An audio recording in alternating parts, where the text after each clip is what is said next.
n'anya nke dị nwenu n'etiti mmadụ niile. Kwupụta n'ọrụ ịtụnanya nke dị nwenu n'etiti mmadụ niile. Zienụzọ kwupụta n'ọrụ ịtụnanya nke dị nwenu n'etiti mmadụ niile. Kwupụta n'ọrụ ịtụnanya nke dị nwenu n'etiti mmadụ niile. Daalụ n'otu dịrị Jesu.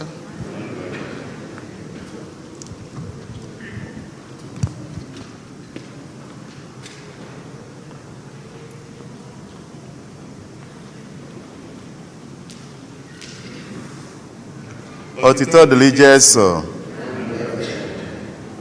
Tata bụ ụka nke abụọ n'oge na-adanyeghị n'emume ọbụla, arọ nkịtị arọ nke ụka.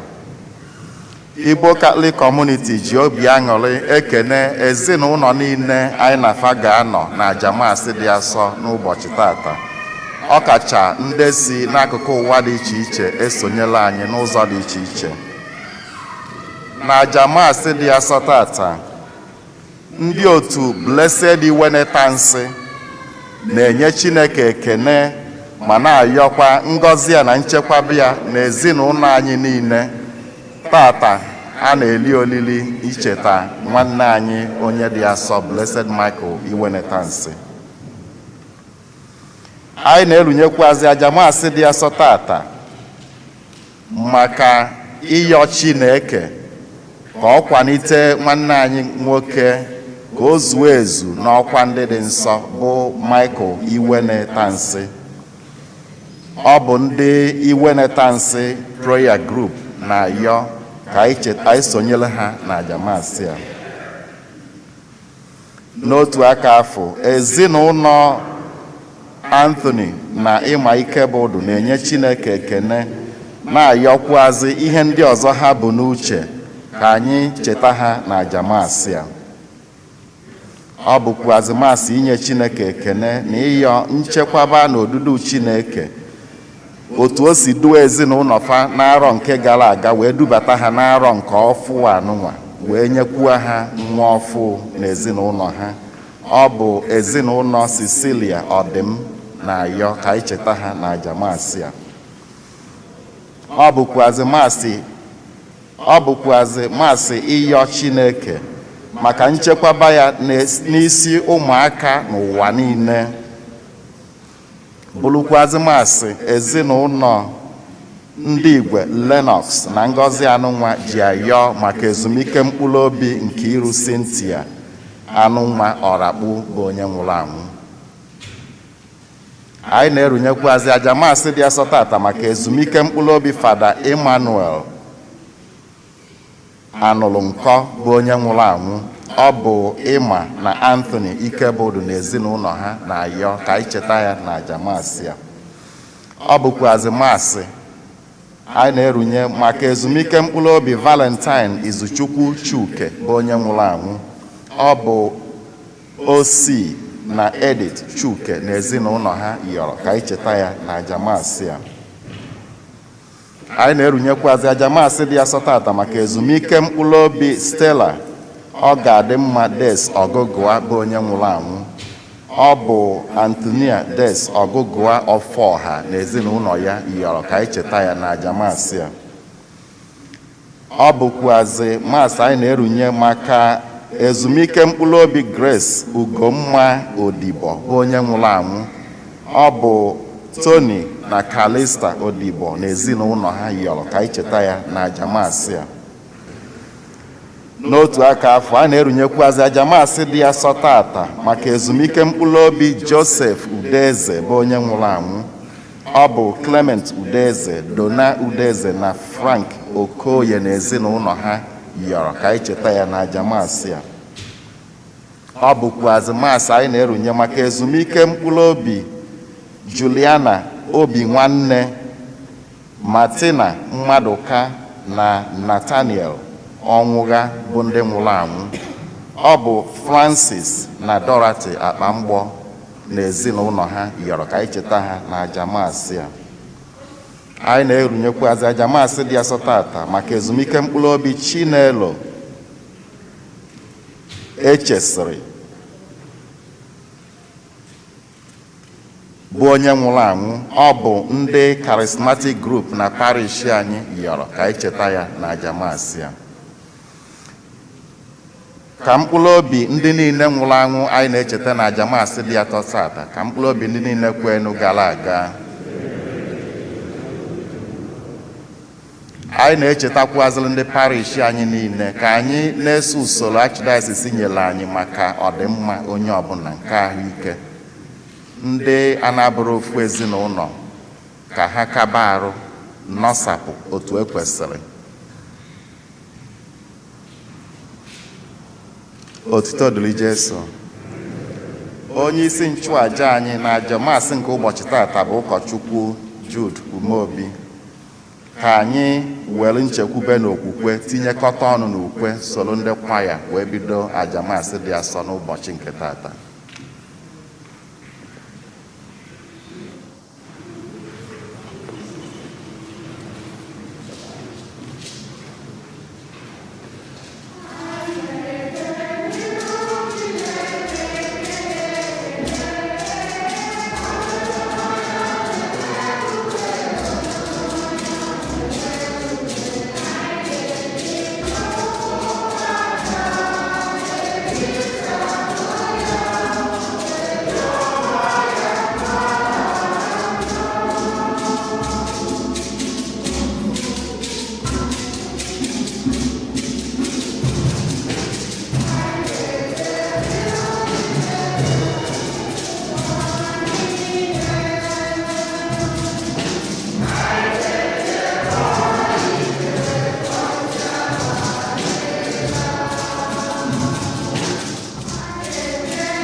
Nna na Nwa na Mmụọ Nsọ.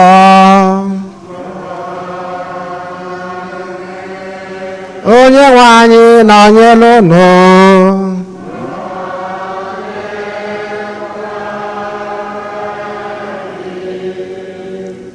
Ụmụnne na Kristi, anyị ezukọgo ọzọ dị ka ụmụafọ Igbo ka anyị wee welu asụsụ anyị na ejimara anyị wee fee Chineke anyị. Anyị na-ekene anyị niile bụ ndị nwere ike isonye n'emume Eucharistia nke ụbọchị tata. Dịka anyị si mara, anyị na-eli olili nke Blessed Iwe na-eta nsị wee na-ayọ Chineke ka n'oge na-ete ya aka ka o echizuo na ọnọdụ ndị ụka wepụtara dịka ndị nsọ ka anyị na-agba canonization. Agbapụtagoro anyị ndị na-ayọ ebere anyị n'ụzọ pụrụ iche ka anyị gbakwanyezie na mba anyị ndị ọzọ gaa na ajamasị nke ụbọchị tata.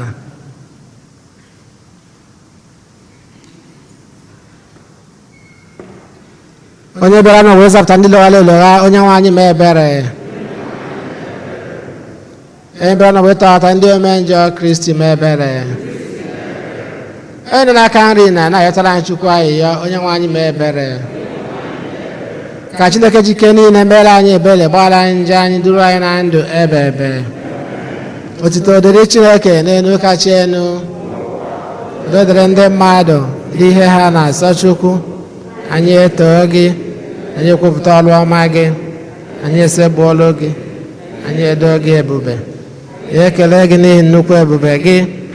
Sebụrụ ụwa Chukwu, eze nke n'igwe, Chukwu na-ajị ike niile. Onye nwe anyị Jesu Kristi, otu nwa Chineke, iwe na anyị bụ Chukwu, nwa atụrụ nke Chineke, nwa nke Nna, ndụ nke ụwa, meela anyị ebere. Anyị na-egbochapụ njọ nke ụwa, ara ahịhịa anyị nọ n'aka nri nna, meela anyị ebere. Ị na-asọ gị dị asọ, sọ gị bụ dị nwenụ, sọ gị o Jesu Kristi.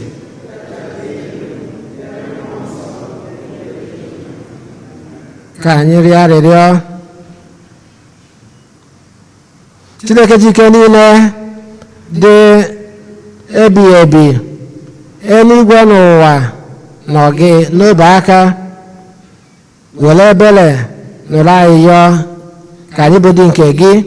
Biko wetara anyị udo n'oge nke anyị. Anyị na-arịọ nke asị na dịkwa Jesu Kristi nwa gị, oge na anyị dị ndụ na-achị, ịdịkwa n'otu nke mmụọ nsọ Chukwu site n'ụwa ta ụwa niile. Amen.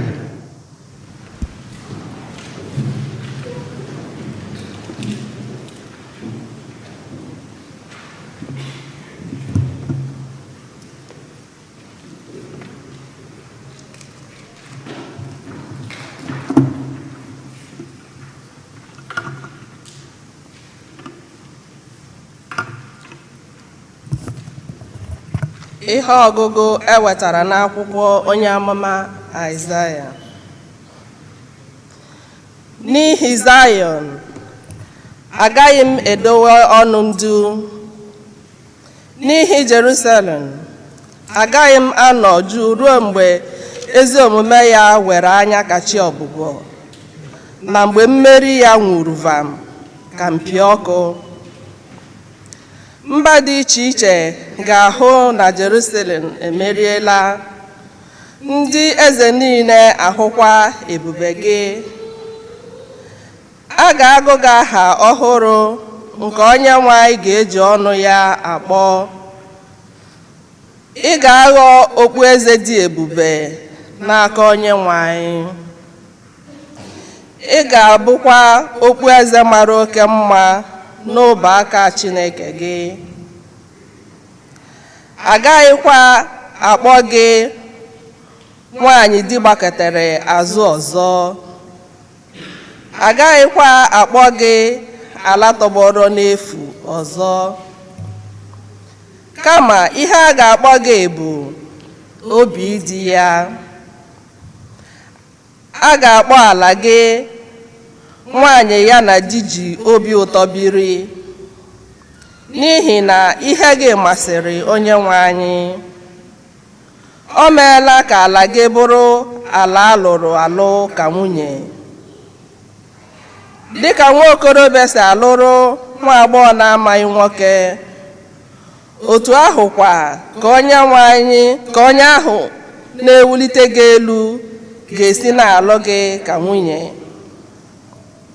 Dịka nwoke na-alụ nwunye ọhụrụ si aṅụrị ọṅụ na nwunye ya, otu ahụkwa ka Chineke gị ga-esi aṅụrị na gị.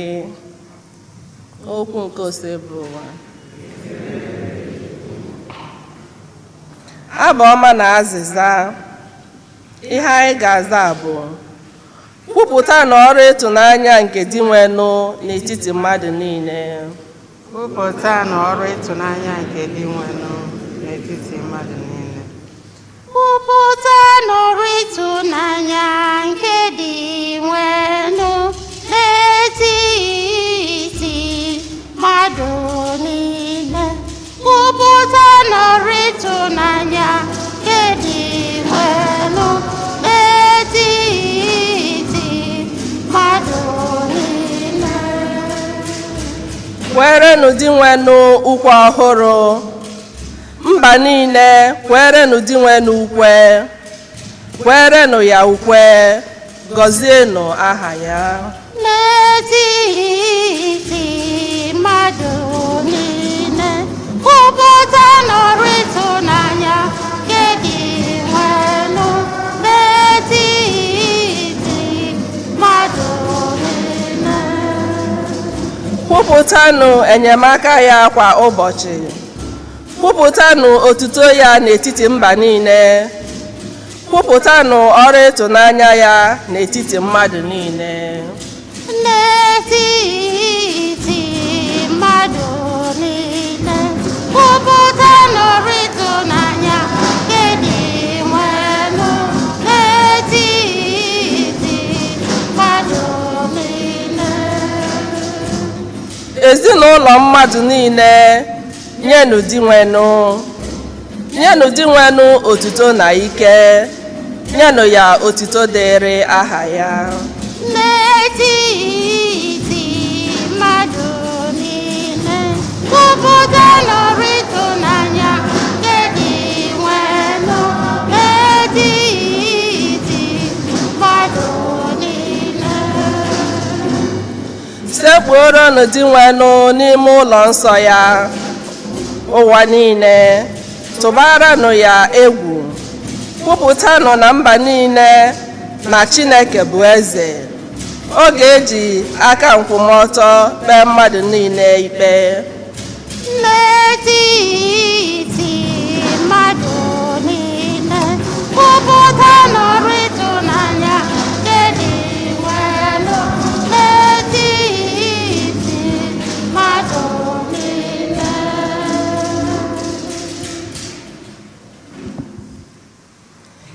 Ihe ọgụgụ ewetara n'akwụkwọ ozi mbụ Pọl dị asọ degara ndị Kọrint. Onyinye amara dị iche iche dị, ma otu mmụọ nsọ ahụ na-enye ha niile. Oke ije ozi dị iche iche dịkwa, ma otu Onyenwe anyị ahụ ka a na-ejere ozi.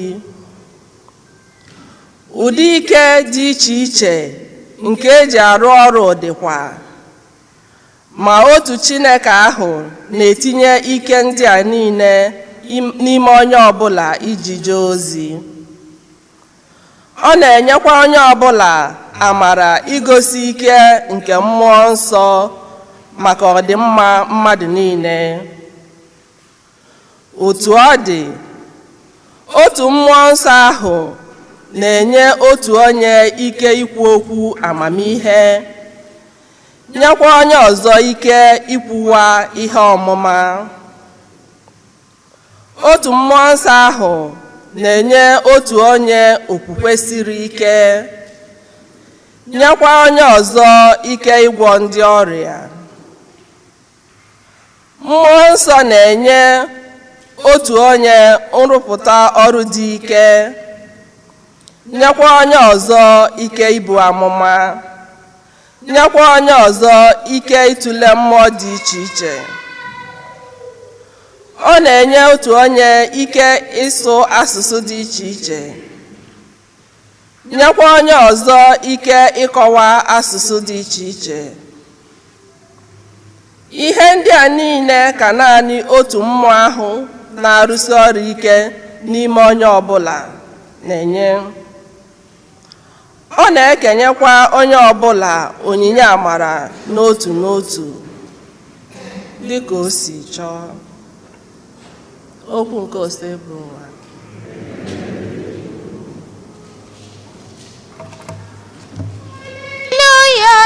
Hallelujah, hallelujah, hallelujah, hallelujah, hallelujah, hallelujah, hallelujah, hallelujah, hallelujah, hallelujah. Onye nwe anyị okwu gị bụ mmụọ na ndụ, ọ bụghị okwu nke ndụ ebighị ebi. Hallelujah, hallelujah, hallelujah, hallelujah, hallelujah, hallelujah, hallelujah. Onye nwe anyị nọnyere ụnụ. Ihe ọgụ nke a si n'ozi ọma dị nsọ nke Jọn dere. Ụbọchị nke atọ, esili olili ọlụlụ di na nwunye na Kena nke Galili. Nne Jesu nọ ebe ahụ. A gbakwara Jesu na ụmụazụ ya olili ọlụlụ di na nwunye ahụ. Mgbe mmanya gwụsịrị, nne Jesu sịrị ya, ha enweghịkwa mmanya. Jesu wee sị ya, nwaanyị, olee ụzọ nke a si gbasara mụ na gị? Oge m elubeghị. Nne ya wee sị ndị na-eje ozi, mee na ihe ọbụla ọ sị unu mee.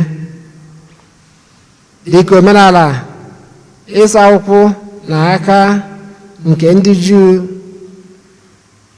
si chọọ, ite mmiri nkume 6 dọrọ ebe ahụ, nke ọbụla n'ime ya na-erikwa ihe dị ka ọgụ udu mmiri ma ọ bụ ọgụ udu mmiri na 10. Jesu wee gwa ndị na-eje ozi sị, gbajuonụ ite mmiri ndị a mmiri. Ha wee gbajupụta ha mmiri n'ọnụ. Jesu wee sị ha, ngwa gbapụta na ihe nta bugala onye isi olili. Ha wee bugala ya. Onye isi olili wee detụ mmiri ahụ emere ka ọ bụrụ mmanya ọnụ. Ọ maghị ebe o si pụta, ma ndị na-eje ozi ndị gbapụtara mmiri ahụ maara ebe o si. O wee gba nwoke na-alụ nwunye sị ya, onye ọbụla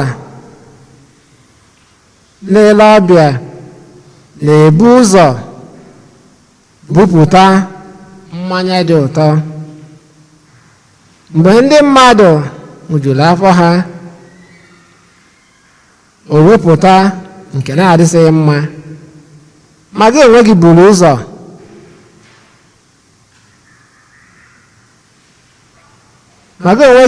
hapụrụ iweta mmanya dị ụtọ wee ruo ugbu a.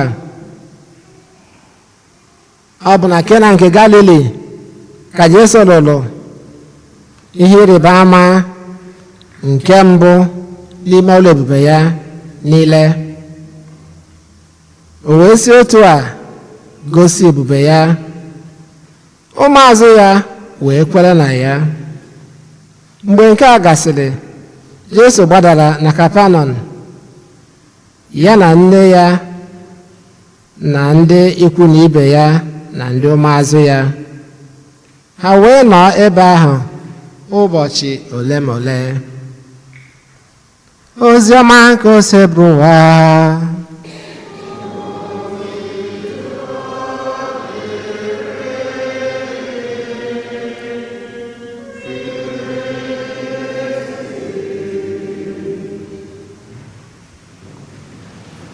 Chukwu Mmụọ Nsọ onye okike bịakwasị n'obi ndị kwelụnụ, were gracia si n'eluigwe runye n'obi ndị kwelụ, runye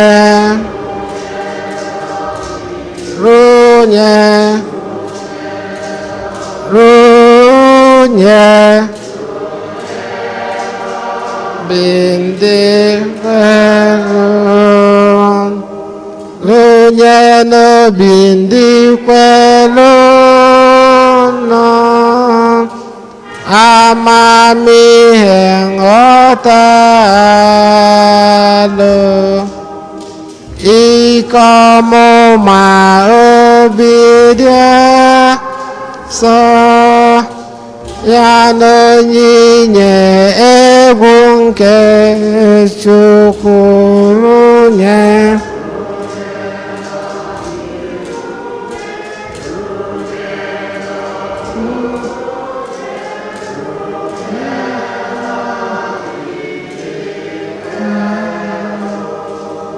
Amen. Ọkwa n'ihe nụnwa ka ukwe nụnwa ka agụpụtara anyị n'ihe ọgụgụ nke abụọ ka ejikọrọ onyinye nke mmụọ nsọ onyinye amara dị iche iche Chineke nyere anyị.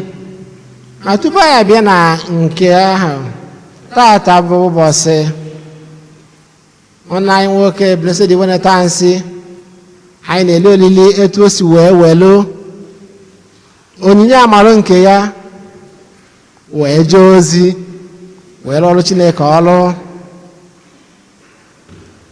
Anyị na-ekene anyị niile, na-ekenekwa ndị otu Blessed Iwenetansi Society bụ ndị na-enye aka ịhazi ihe ndị a niile. Anyị chetara etu esi were mee ya gbalite dịka onye nsọ ka a na-agba beatification god, na anyị chetara n'afọ emere ya, ama na anyị ka chetara 1998, right? 1998. Ọtụtụ n'ime anyị nọ na Naịjirịa oge ahụ nwere ike ndị so wee jee ka ya nwa bụ nnukwu mmemme nke ọ bụ ka Pope ntamelenu John Paul II, Blessed John Paul II, onye bụ onye megoro onye nsọ na St. John Paul II bụ onye melenu n'ọba nke dị na Anambra steeti. Ndị je nwere ụbọchị ahụ ma na fụlụ anụmọkụ n'obi dị ndị be anyị, onye ọbụla ma ndị ụka ma ndị abụrọ ndị ụka.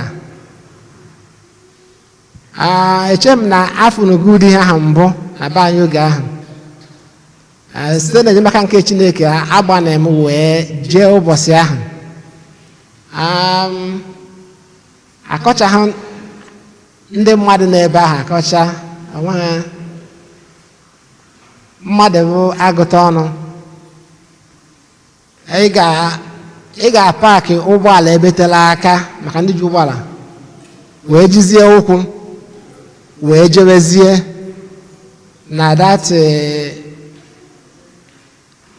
ebe alụkwala airport. Ọ bụrụ na ma mgbe ekwuru ịlụ ọba airport ebe ahụ emechazie airport a dịkarịzie na Delta na Asaba. So ebe ahụ ka anyị ji ede maka the beatification. Akọwa ka o si wee mee ma na agaghị anata ata paakị moto ebe tara aka ijukwu jewe ije katawo na ike kwesịghị eje ịnachi ha azụ wee ka o si wee dụpọsị ahụ. So wee bụrụ ihe aṅụrị nye anyị ncha. Ndị nnukwu mmadụ dị iche iche bịakwanụ, ozi ndị ji like helikọpta wee landị ya somewhere na the airport maka na ndị mmadụ juru ụzọ niile ebe niile. So wee bụ ka o si wee dị, mana ọ bụ nnukwu ihe aṅụrị wee nye anyị. Anyị wee na-ebere ebere na-ebesi ike maka nke a na-agba canonization, nke ama m na ọ bụ na anyị emeghị. Ụfọdụ n'ime anyị nwere ike iji mgbe ahụ wee jee Vatican. Alright, yeah, why not? Okay, so ọ bụrụ maka etu o si wee lụọ ọrụ, anyị wee na-ayọ Chineke maka iwelite ya dị ka ọ kụzuo n'ọnọdụ ndị nsọ dịka ụka si eme ya. Anyị onwe anyị a na-agwa anyị maka ya nwa bụ ọrụ n'ukwe a gbara anyị ịrụ ọrụ dị iche iche nke anyị kwere onye nke mmụọ nsọ ka anyị kwere n'ukwe. Ọlụ Chineke dịrị mụ na gị ka anyị na-ekwe n'ukwe. Ọlụ Chukwu dịrị mụ na gị, ọlụ dịrị mụ na gị, ọlụ ihe sibe ike were obi gị nye Chukwu. Ọlụ nke Chineke, ihe ọbụla anyị na-eme bụ ihe ọma, ihe na-akwalite ndụ mmadụ n'elu ụwa. Ọlụ ọma niile nwere ụgwọ ka n'ụwa ka n'igwe.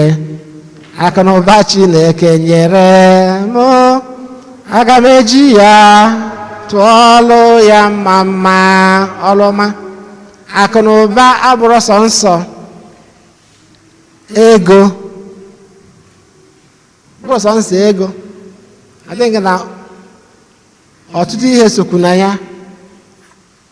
Akara aka Chineke nyere anyị ihe mmụta dị iche iche anyị nwere, anyị wee were ihe wee na-eje ozi maka ọdịmma nke ụwa, maka ọdịmma nke ụmụ mmadụ, maka ịkwalite ezi mmekọrịta n'etiti mmadụ na ibe ya, maka igosi ịfụnanya n'ebe ndị ọzọ nọ, maka inyere ndị ọzọ aka etu anyị nwere ike. Ọkwanye ya bụ ihe jikọrọ ihe niile a na-eme n'ụwa. Ejere elu ejere ana, emere iwu nke emeghị iwu nke ọzọ, ebe ha ncha na-alụji aka bụ kedu ka mmadụ na ibe ya si emekọrịta. Ọ ya nwa, ọ bụrụ na esi na ịfụrụ n'anya na ịchọrọ ọdịmma nke m nwa, gosi nya ọrịa, show it to me, gosi nya. Ọ bụrụ na esi na ịbụ ezigbo onye agbata obi m, mụ na agụ bikọ n'ụlọ, ọ ka isi eme m omume ga-agwa m na iwe ezigbo onye agbata obi. Ọ bụrụ agụrụ mgbe na-anya moto n'okporo ụzọ, ị na-achọ onye ga-egosi gị ezigbo omume na ya nwa bụ moto ị na-anya n'ụzọ. Ị chọghị onye ga-eme ka ị nwee accident ma ọ bụ nke maọbụ nke ọzọ. Gosi ka esi egosipụta n'omume ya nwere ịfụnanya. Naanị ihe ọgụ nke mbụ, anyị afụ asụsụ eji wee ya nwere ihe ọgụ nke mbụ, nke na-ekwu maka ịfụnanya Chineke mee gịnị fụrụ ndị nke ya. Ọ sị na a ga-agbọ ala gị nwaanyị ya na di ya ji obi ụtọ wee bili. Ọgụgụ ka esi wee were asụsụ gbasatara mmekọrịta dị na alụmdi na nwunye wee were na-egosi ịfụnanya nke Chineke, egosi ndị nke ya. Ihe na nke Igbo asị that the Lord takes delight in his people.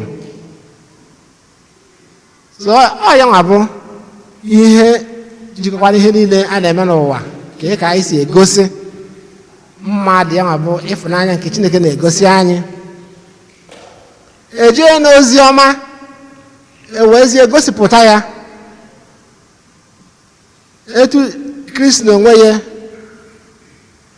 na Mary nne nke Jesu na ndị ụmụazụ si wee jee oriri agbamakwụkwọ wee gosipụta ya bụ ịfụnanya a na-ekwu, welu if you like fichapụ anya mmiri bụ nke anya mmiri ndị na-agba akwụkwọ, wele wepụrụ ha ihe a na-agba embarrassment. Akwa embarrassment kedu ihe a na-agba n'oyibo? Embarrassment, ihe ifere. Wepụrụ ha ihe ifere ọrụ ya na a na-eme oriri agbamakwụkwọ, asị na mma ya adịrọzi. Ndị mmadụ n'ebe ahụ asụ kedu gwa ka iji gbaa ya ebe a, kedu iji wee gbaa ihe kọmọn mma ekwu igotenwu ha anyị ụdị ihe ahụ. So akọla ya akụkọ etu Mary nne nke Jesu si wee takwuru ya, maka na ndị mmadụ ga-abịa takwuru ya ma ọ bụ na o dere anya fụ ka ụbọchị si wee dị na enwere n'ihe amakwụrụ n'ebe a. So o wee jegwa Jesu wee nye asịsa dị ka asịsa na ọ gaghị ege ntị ma ọ gaghị eme ihe ọbụla. Mana Mary hapụzie Jesu jegwa ndị mmadụ sị ha mee ihe ọ gwara ụlọ. So anyị fụrụ ya the relationship dịkwa n'etiti Jesu na nne ya, nke mere ụka jikwa ayọ ya ayịyọ ka ọ yọtara anyị Jesu. Emechata gịnị wee mee? Jesu wee mee gịnị? Dikiri asọ plus mmanya wee bịa ebe niile, nke mezikwu na ndị mmadụ bidozi na-asị oke kedụzi ka isi enye anyị mmanya nke mara mma n'ikpeazụ, na onye na-eme mmemme na-ebu ụzọ wepụta mmanya mara mma na ikpeazụ nwere ike wetazie nke adọrọ mma mgbe onye ọ na-aṅụjugoro afọ. Kedu ihe ọ na-egosi anyị? Ịfụnanya ya nwa bụ ịfụnanya nke Chineke nwere n'ebe ndị nke ya nọ. Ọ na-egosikwa anyị na dịka anyị Jesu Kristi jere mmemme agbamakwụkwọ na mmemme dị iche iche nke anyị na-eme dịka ndị mmadụ. O ji ebe ahụ o mee gịnị? O wee na-akwalite omume anyị wee si etu ha na-akụziri anyị ezi mmekọrịta nke mmadụ na ibe ya. Onye aka ka m na-eche ihe ọgụ nke ụbọchị tata na-atọgbọrọ anyị. Chineke fụrụ anyị n'anya, na-egosi anyị ịfụnanya n'ụzọ dị iche iche. Nke ka nke bụ na o mee gịnị?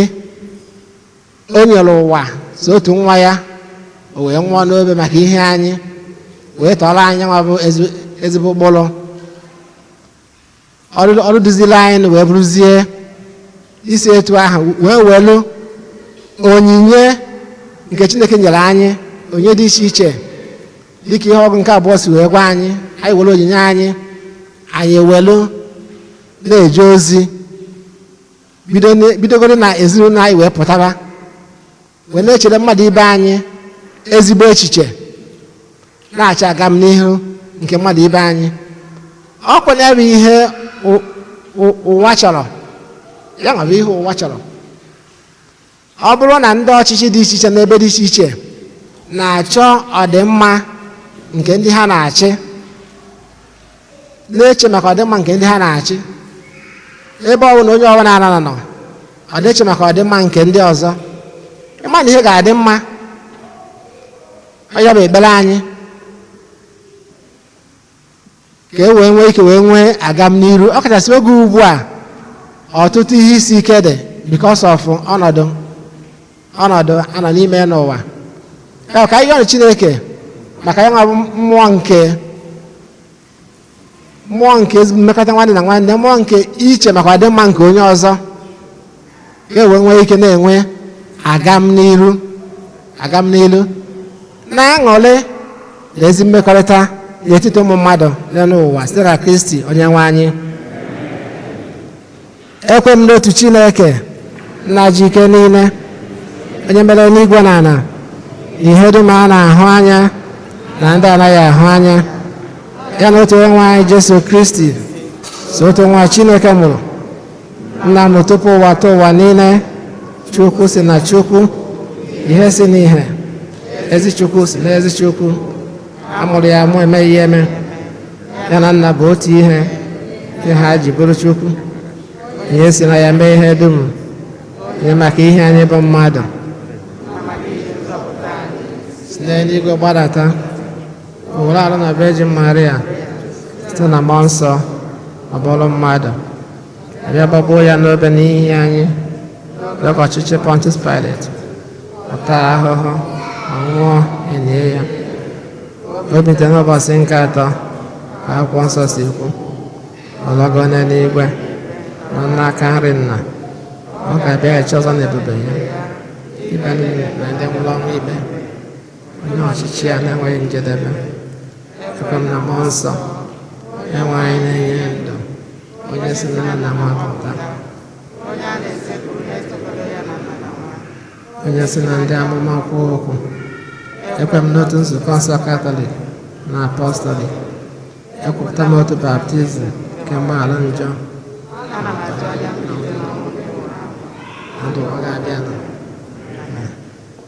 Ebele ka anyị nwabụ ndị kwelenụ, ka anyị wee nụ okwukwe nchekwa na ịfụnanya kọsara Chineke mba anyị dị iche iche.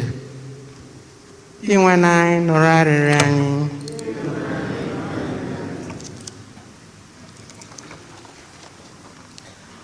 Maka nzukọ nsọ Kristi na ndị ndu ya, ka ndị otu nzukọ niile jikọta ọnụ ma bụrụ otu dịka Kristi yọrọ n'ekpere, anyị arịọ gị dị nwenụ. Inwe na anyị nụrụ arịrịọ anyị. Maka obodo niile, agbụrụ niile na ndị okwukwe dị iche iche, ka atụmatụ udo nke Martin Luther King mejupụta n'etiti anyị niile site na amara Chineke. Anyị arịọ gị dị nwenụ maka ndị omebe iwu na ndị ọrụ ahụike, ka ha were ịhụnanya Chineke na-agba mbọ ichekwaba ndụ ndị mmadụ n'uju ya dịka onyinye Chukwu, bido na mbido ruo na njedebe ndụ niile. Anyị arịọ gị dị nwenụ maka ndị na-enweghị ọlụ na ndị ọlụ ha na-alụ ezughị mkpa ha, ka ha site na amara Chineke nweta ezigbo ọlụ nke ga-egbo mkpa ha. Anyị arịọ gị dị nwenụ maka ọgbakọ okwukwe anyị, ọkacha n'ụbọchị tata anyị na-eri oriri Blessed Thanksgiving, ka anyị na-ege ntị n'oku Mary nne nke onye nzọpụta na-akpọ anyị maka iso Kristi na ndụ anyị site n'ime ihe ọbụla ọ gwara anyị. Anyị arịọ gị dị nwenụ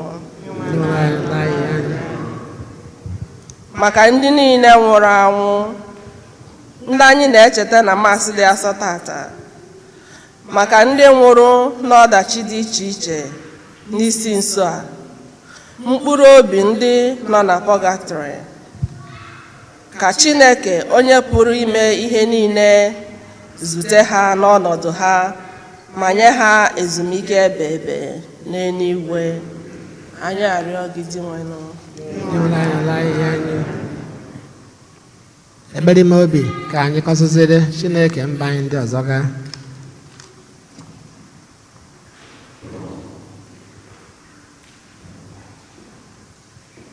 Chineke jikere na-dị ebighị ebi, ị na-achọ ọdịmma anyị mgbe niile.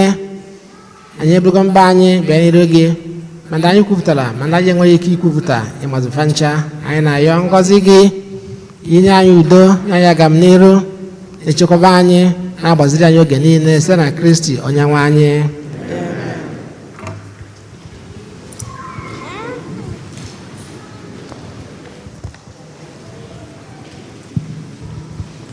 You've done so much for us, we cannot say it all, Papa.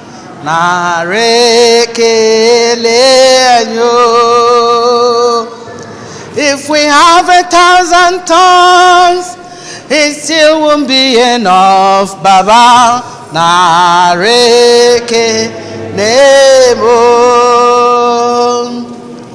Chukwu na gwanyere ya mgbagwara gwara completely.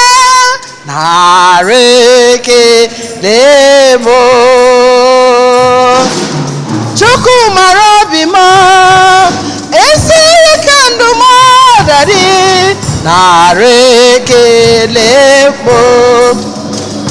What can I render to Jehovah? For he has done so very much for me.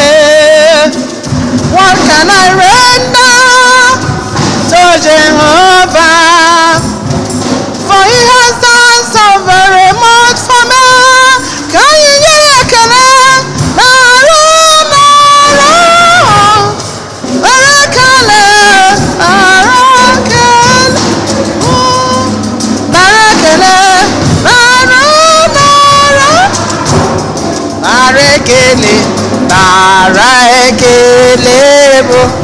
Onye na-eme mma nara o, nara ekele bụ ọdụm ebo Juda, nara o, nara ekele bụ. What can I render to Papa mo? For he has done so very much for me. What can I render to Jehovah? For he has done so very much for me. Anyị na-ekele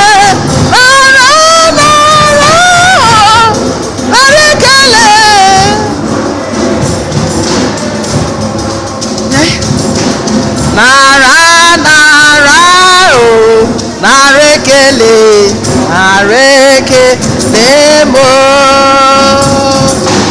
ma anyị rọrọ n'igwe anyị ga-ahụ onye nzọpụta ga-ekele ya ihe ọma o mere anyị o zere anyị nzuzo wee gbapụta anyị n'ọrụ mma Jizọs onye ebere m ga-asị ya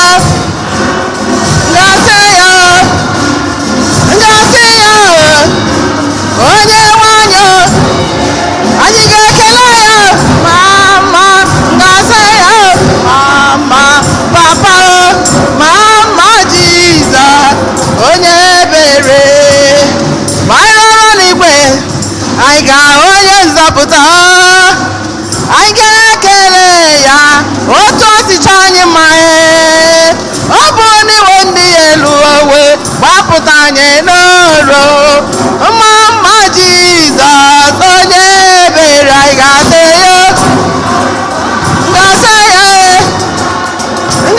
ya onye nwanyị anyị ga-ekele gị mama ga-asị ya mama mama Jizọs m ga-asị ya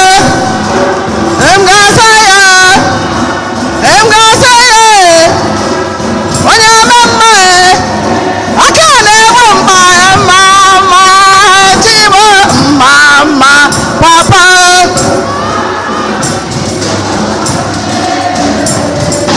kenere ntimo anyị m kenere ntimo na chimemela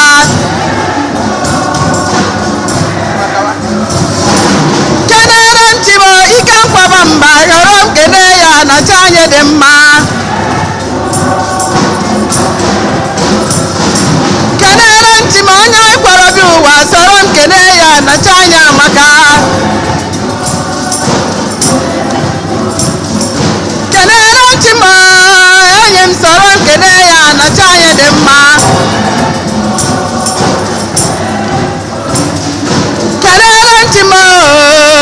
kenere ntimo na chimo dị mma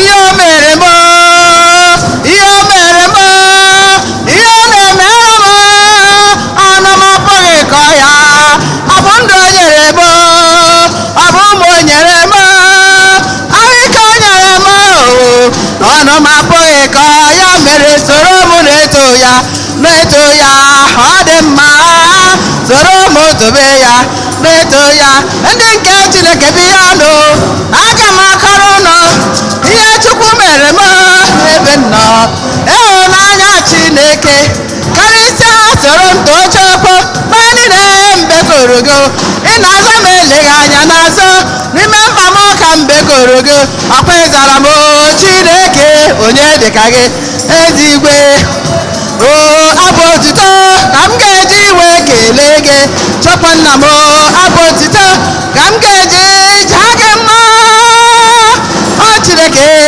dị mma ebube gị dị oko ndụ o nyere anyị nwa o nyere m aka na ọba o nyere m ọnụ m apụghị ịkọ ya ya mere soro m na-eto ya ọ dị mma ruo m dobe ya na-eto ya ndị nke Chineke bi ya nụ aga m akọrọ ọnụ ihe Chukwu mere m n'ebe ụwa ịhụnanya Chineke karịsịa soro m too Chukwu mgbe niile mbekoro ya n'azọ m eleghị anya n'azọ n'ime mkpa m ka mbekoro ya ọkwa zara m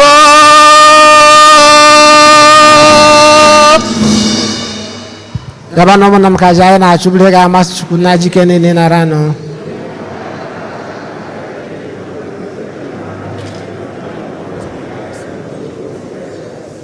Onyenwe anyị biko mee ka anyị na-eme emume ihe omume nke a mgbe niile n'ụzọ kwesịrị ekwesị maka na mgbe ọbụla anyị na-eme emume ncheta aja nke a ị na-eme ka ọrụ nzọpụta anyị na-aga n'iru site na Kristi Onyenwe anyị nọnyere unu welite n'obi ọnụ ka anyị nye ndị nwanne Chineke anyị ekene. O kwesịrị eze bụkwa eziri ezi na-azọ ndụ na anyị ga-enye gị ekene oge niile na ebe niile o nna dị nsọ.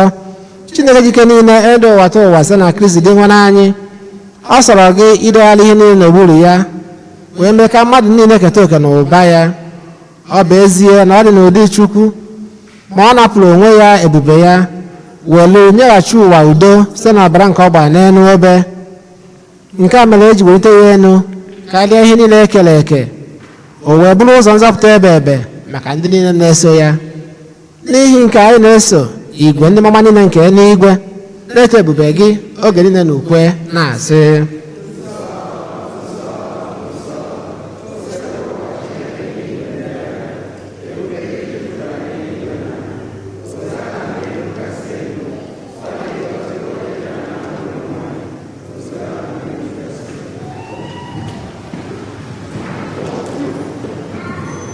nna dị nsọ nsọ gị na-edu ihe dum nsọ anyị na ya ka ido onye ndị agha nsọ site n'ịkwasị ha mmụọ gị ka ha wee ghọọrọ anyị ahụ na ọbara nke onye nwe anyị Jesu Kristi, onye bịara tupu edu ihe n'ọnwụ nke o jiri aka ya wee n'alụ were achịcha nye gị ekene na otito nyawaa ya nye ya ụmụazụ ya sị nara m nke a rie n'iwe unu niile, nke a bụ ahụ m ka a ga-eduru nye maka unu.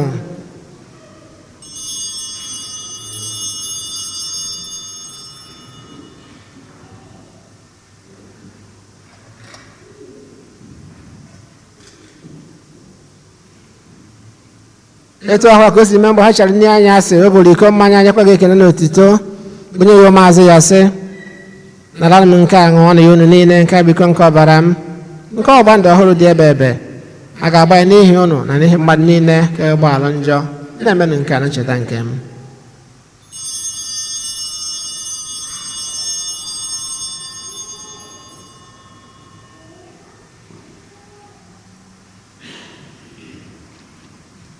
Ka anyị kwupụta na ihe orumi nke okwukwe anyị na-eme ugbu a.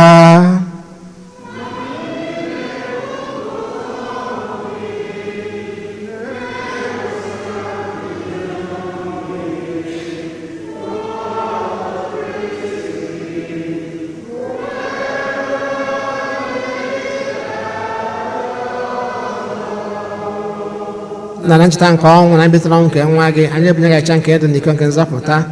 Anyị na-ekele gị n'ihi na ị kwere ka anyị dị mma ikwu n'igwe na-efe gị. Anyị ji ume na-ayọ ka anyị bụ ndị na-anata arụ na ọbara nke Kristi bụrụ otu site na njikọ nke mmụọ nsọ. Na cheta nzukọ gị gazuru ụwa niile, mee ka ịhụnanya gị jupụta ya. Gọzie popu anyị bụ Francis na bishọp anyị bụ Hosea na ndị ofe ọta gị niile. Chetakwa ụmụnne anyị ndị ji okwukwe wee gaa n'ezumike nke ọnwụ. Gbabata ha na ndị ọzọ na-enwụla ahụ n'ihe nke ebube gị, biko meere anyị niile ebere. Ka anyị soro Virgin Maria dị ngọzi nne nke Chukwu, Josef dị nsọ bụ di ya, ndị apọstụl, Eugene dị nsọ, Blessed Iwenetansi na ndị nsọ gị niile ndị mere uche gị n'ụwa wekọta ndụ ebe. Ka anyị sokwa ha na-eto gị na-ede gị ebube site na Jesu Kristi nwa gị.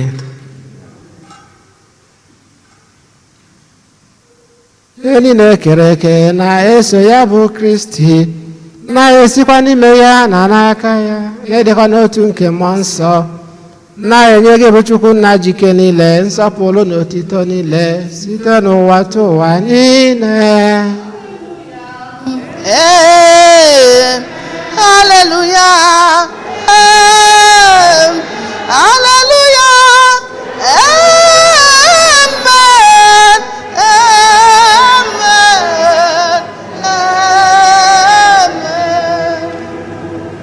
Ụmụnna ka anyị were ekpere na nzọpụta anyị kụziri anyị wee gbakọọ Chukwu nna.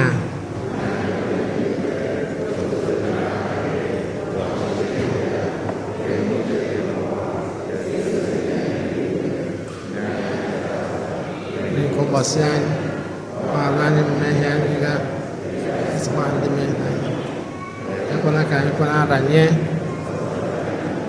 Zọpụta anyị na ya ose bụrụ na ajọ ihe niile, were ebere nye udo n'oge nke anyị site n'inye aka ebere gị, azọpụta anyị na nje oge niile, anyị wee gbanahụ nsogbu niile, were nchekwa dị nsọ na-atụ anya maka mbịaghachi nke nzọpụta anyị Jesu Kristi.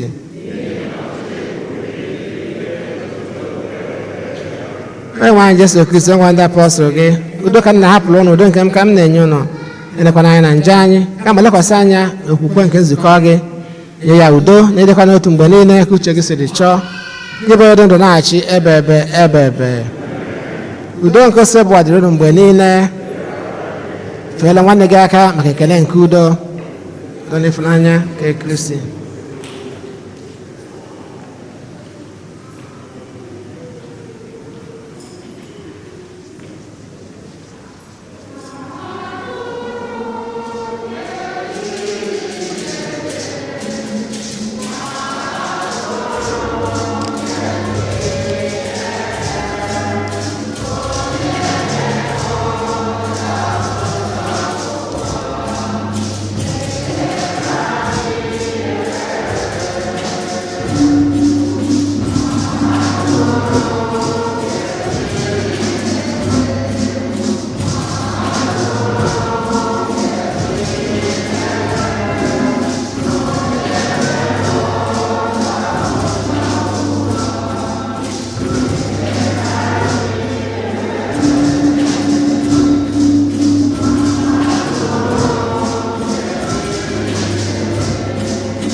Lee nwa atụrụ nke Chukwu onye na-ekpochapụ njọ nke ụwa, ha nwere isi ọma bụ ndị agbọrọ na olili nke nwa atụrụ Chineke.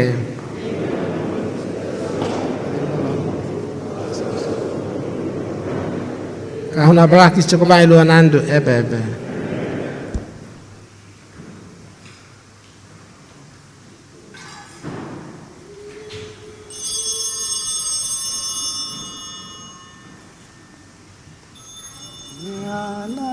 Jizọs onye nwe anyị nyere gị ya n'efu. Bịa nara n'o Jizọs onye nwe anyị nyere gị ya n'efu. Bịa nara Jizọs onye nwe anyị nyere gị ya. O nweghị ụgwọ ịkwụrụ ya, o nyere gị ya n'efu. Nwanne m bịa nara ya o.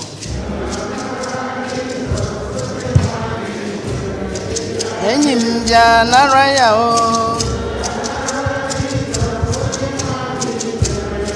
Nwanne m bịa nara ya o. Bịa nara Jizọs onye nwe anyị nyere gị. Nwere ube kwụrụ ya.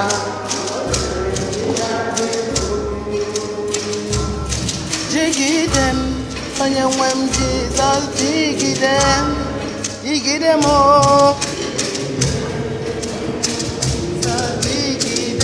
Jisie m ike ọsọ gị.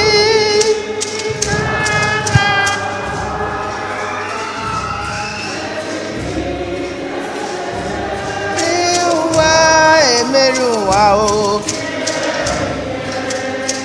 Oge m niile ka m ghara ịda, jigide m onye nwe m Jizọs. Jigide m o, jigide m, jisie m ike ọsọ gị o, ka m ga-agba mmeri gị o.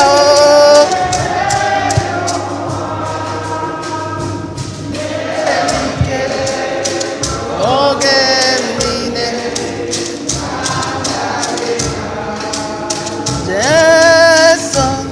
Jesu hụrụ m gị n'anya. Ihe niile m nwere, ihe m niile bụ nke gị o. Nke gị ka m bụ, nke gị ka m chọrọ ịbụ. Were m mere ihe dị gị mma. Oh my Jesu, were m mere ihe dị gị mma. Chineke anyị na-arịọ, were m mere ihe dị gị mma.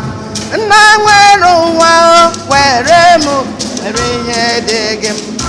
Tinye m mmụọ n'ime, were m mere ihe dị gị mma. ka m wee ruwere gị isi were m mere ihe dị gị mma. Jesu nọ n'achịcha were m mere ihe dị gị mma. Ịnọkwazi na mmanya were m mere ihe. Nye m umeala gị dere m mere ihe dị gị mma. Jesu ahụrụ m gị n'anya, ihe niile m nwere, ihe m niile bụ nke gị nke gị ka m bụ, nke gị ka m chọrọ ịbụ. Were m mere ihe dị gị mma, biko Jesu were m mere ihe dị gị mma. Nna anyị na-arịọ were m mere ihe dị gị mma. Nye m umeala gị were m mere ihe dị gị mma.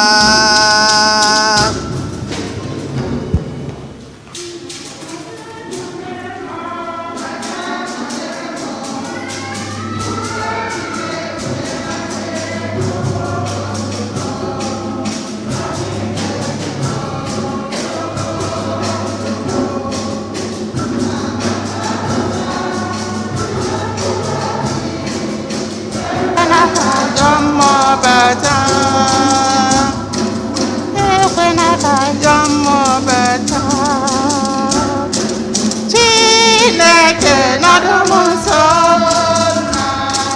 ka obi m na-esi ike. Nna bata nọnyere m, bata nọnyere m, mkpụrụ obi m ekelesi Chukwu bụ ndụ m, sọ gị bụ eze m Chukwu. Nna bata bata tibe mkpụrụ obi, ekwela ka ekwela ka ajọ mmụọ Bata, gị bụ onye ndụ, gị bụ onye njem, ọ dịghị ihe ọzọ m ga-achọ. nna bata nọnyere m, bata nọnyere m, mkpụrụ obi m ekelesi Chukwu bụ ndụ m, sọ gị bụ eze m Chukwu. Nna bata bata tibe mkpụrụ obi, ekwela ka ajọ mmụọ bata, ekwela ka ajọ mmụọ bata. Mee ka m mara ụzọ gị dị nwayọọ, gosiri m ụzọ gị. Nna bata nọnyere m, bata nọnyere m, mkpụrụ obi m ekelesi Chukwu bụ ndụ m, sọ gị bụ eze m Chukwu. Nna bata bata tibe mkpụrụ obi, ekwela ka ajọ mmụọ bata, ekwela ka ajọ mmụọ bata. Mee ka m bawanye n'eziokwu gị, Chere m n'ịbụ Chukwu onye nwe. nna bata nọnyere m, bata nọnyere m, mkpụrụ obi m ekelesi Chukwu bụ ndụ m, sọ gị bụ eze m Chukwu. Nna bata bata tibe mkpụrụ obi, ekwela ka Ajọ mmụọ bata.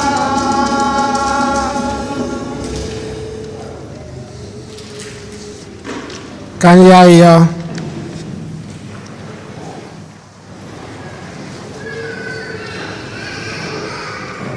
Onye nwe anyị biko hụnye mmụọ nke ịhụnanya gị n'ime anyị, ka anyị bụ ndị iji otu achịcha nke eluigwe nyejuo afọ n'otu obi site n'ịhụnanya gị site na Kristi onye nwe anyị. Ka anyị nọdụ anyị maka ịma ọkwa.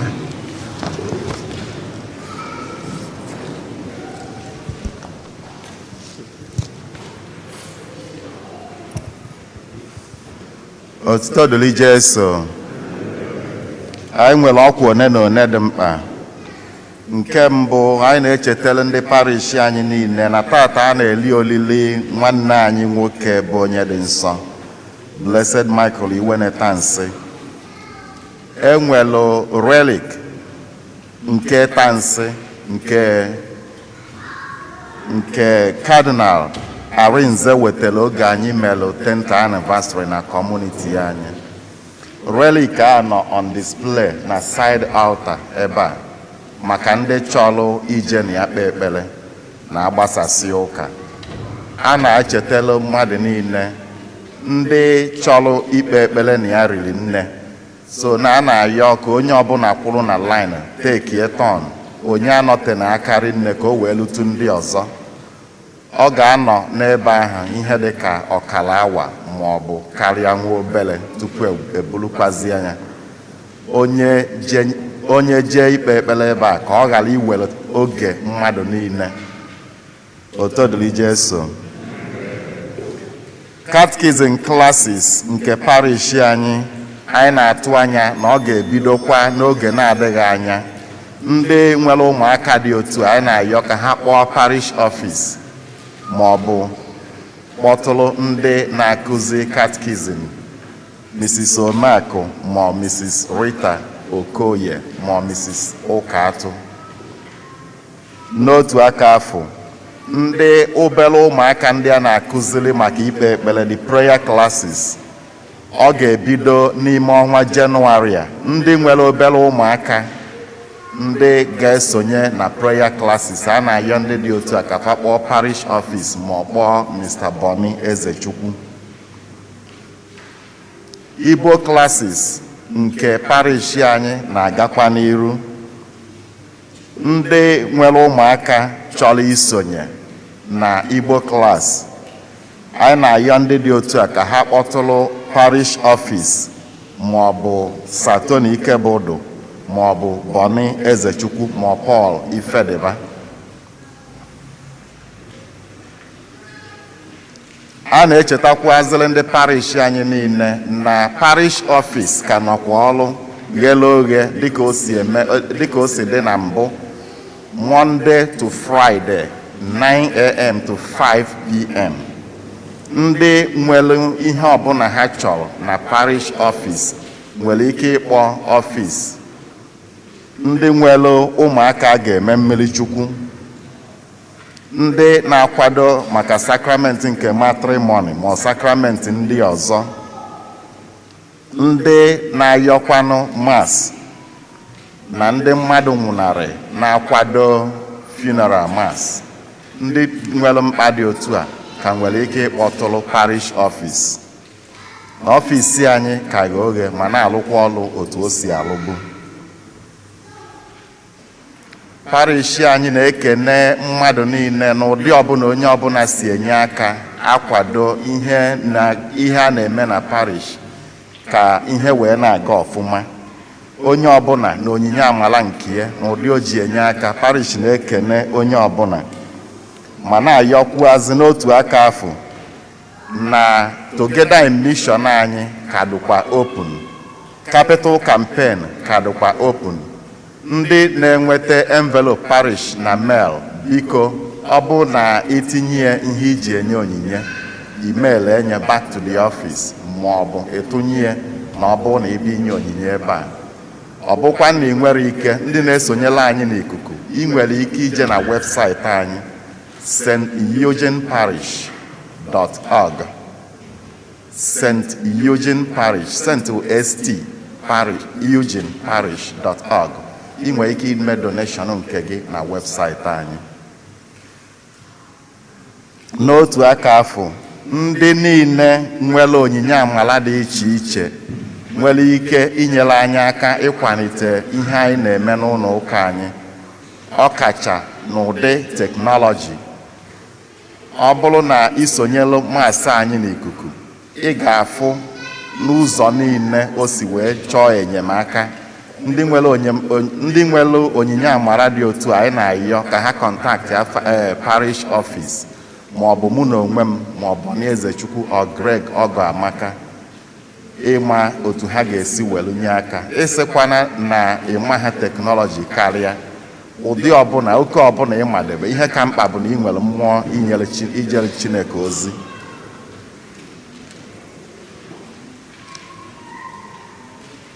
E nwere onye otu anyị na ya na-ana achụ aja maasị ebe a nwanne ya nwụnarị na Naịjirịa, Mrs. Kate Okoye. Anyị na-ayọ ọ bụ na ọ nọ n'ụlọ ụka tata ka ọ kwụla ọtọ ka ndị parish cheta onye ọ bụ wee nwee ike isi ya ndo n'ọnwụ nwanne ya nwoke. Anyị na-ayọzi ndị parish anyị n'etu niile anyị si akwado ndị mmadụ nwụnarị ka anyị nwee ike kpọọ Mrs. Kate Okoye maka ọnwụ nwanne ya nwoke. Ndị anaghịkwana ike ije eje ka anyị cheta ya n'ekpere. Afa nwanne ya nwoke bụ Charles Onyebuchi Ibe. Ọ bụ nwanne Mrs. Kate Okoye.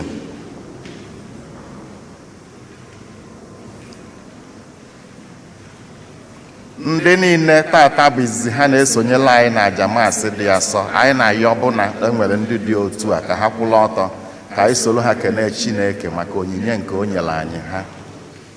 If today is the first day you're worshiping with us, we ask that you'll stand up so we can thank God with you for the gift of one another. Thank you so much. Thank you. Anyị nwere ofu onye na-azụ ebe ni. Thank you so much. Ọ bụrụkwanụ na ijigolo Los Angeles wee melụba, anyị na-ayọ ka idenye afa sonyela anyị na parish anyị wee na-alụrụ Chineke ọrụ.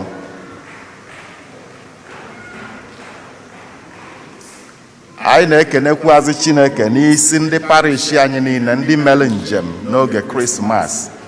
Anyị fụ na ụfọdụ n'ime ha anatarago, ma na-ayọkwazị Chineke n'isi ndị nke ka nọ n'ụzọ amala njem ka ọ gọzie ha, gọzie ije ha n'otu n'otu n'aha Jizọs.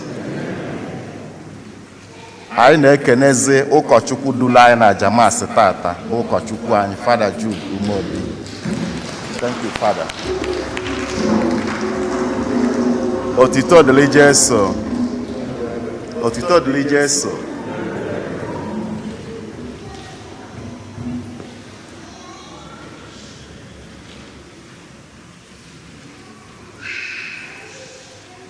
tupu enye ngozi ikpeazụ ka anyị kenekwa mmadụ niile ọzọ. Ọ bụrụ na ị na-achọ ihe ọbụla na parish anyị tupu ikunye bịara n'ọfịs, ọ ga-adị mma ka ịgba anyị hapụrụ anyị ozi ka ị wee maa ma mmadụ nọkwa ya. Ịgba ịrapụ ozi ma ọ bụ jee na webụsaịtị anyị dịka esi gwa anyị, deere anyị email, ma ọ bụ ịbịa ụbọchị ụka maasị 8, 10 or 12 anyị na ebe a enwee ike ịfụ anyị. Anyị na-ekenekwa mmadụ niile ọzọ wee na-ayọ ngọzi nke Chineke na nchekwaba ya oge nche na ndụ anyị site na Kristi onye nwe anyị. Onye nwe anyị nọnyere ụnụ, ka Chukwu jike niile gọzie ụnụ, Nna na Nwa na Mmụọ Nsọ. Ka anyị naba n'udo na misa agwụsịgo.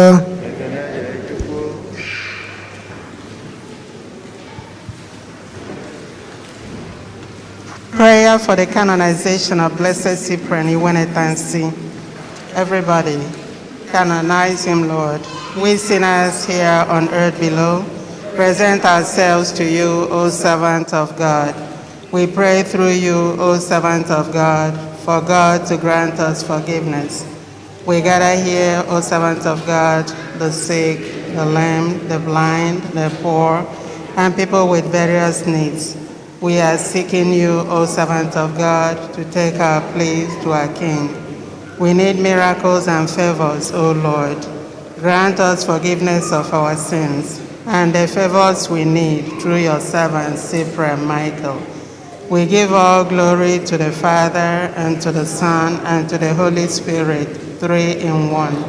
O grant your servant Cyprian the favors we ask through him. Grant him the crown of sense. Canonize your servant, O Lord, we pray through Christ our Lord. Amen. Catholic kam gabo n'ime ya kam ga-anwụ. Maria bụ eze nne m ịta sọrọ ụwa ya dịrị Catholic ka m ga-akpọ n'ime ya ka m ga-anwụ ọnwụ ọma Maria bụ eze mama ịta sọrọ ụwa ya kwube Catholic ka ị ga-abụ n'ime ya ka ị ga-anwụ ọnwụ ọma Maria bụ eze mama ịta sọrọ ụwa kwube elu ụwa ọ dị mma dị njọ ekwere ewe ma aga m agbaba n'ime Jizọs akọba. Land in the video that side. Oh, here.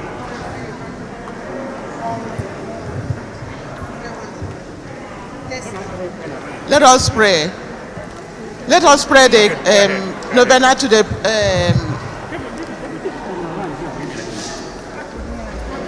everybody. Let us pray the novena. Almighty God, ruler of all people on earth, we the Igbo people come to your presence with our problem. Heavenly Father, we beg for forgiveness for our sin in the sins and corruption that brought this anguish and calamities to the people in the world. O Lord God of hosts, remember your tender mercies.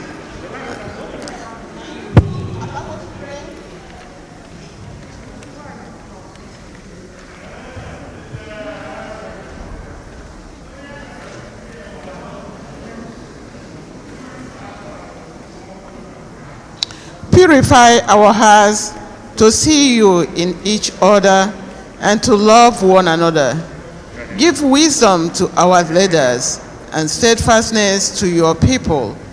Keep the Igbo people in your tender care, divine protection and deliverance.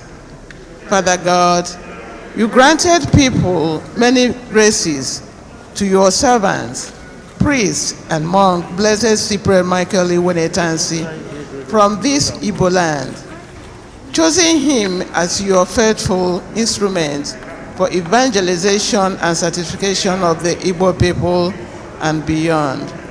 At this time of strife, persecution and brutality to the Igbos, his own native people, through his intercession, we beseech you to hasten to deliver us. We know you as a caring Father who hears and responds to the cries of your oppressed children at the most difficult time.